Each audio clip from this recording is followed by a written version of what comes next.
Hi అందరికీ, అందరు ఎలా ఉన్నారు? ఈరోజు మన వీడియో వచ్చేసి బెండకాయ రోటి పచ్చడి ఎలా చేయాలో చూద్దాం పదండి. ముందుగా ఒక ప్యాన్ తీసుకొని కట్ చేసుకున్న బెండకాయ ముక్కలు వేయండి. తర్వాత కొంచెం ఆయిల్ వేసి బెండకాయలను మంచిగా ఫ్రై చేసుకోండి. తర్వాత ఒక గిన్నెలోకి తీసుకొని వాటిని చల్లారనివ్వండి. ఒక రిక్వెస్ట్ అండి, మాలాంటి చిన్న యూట్యూబర్స్ని కూడా సపోర్ట్ చేయొచ్చు కదా, ప్లీజ్ సబ్స్క్రైబ్ చేసుకోండి.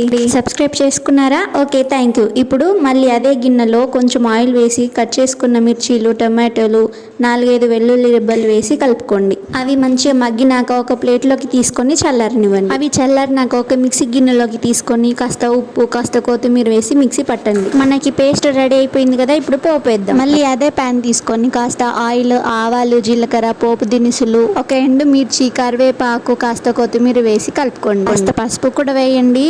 తర్వాత మనం మిక్సీ పట్టిన పేస్ట్ కూడా అందులో వేసి 2 to 3 minutes బాగా కలపండి.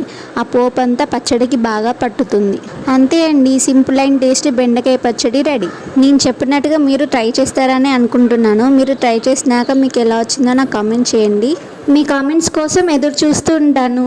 Thanks for watching. Tata. Please subscribe చేసుకోండి. ఇంకో మంచి రెసిపీతో మీ ముందుకు వస్తాను. ఇట్లు మీ తింగర్ బుచ్చి. బాయ్.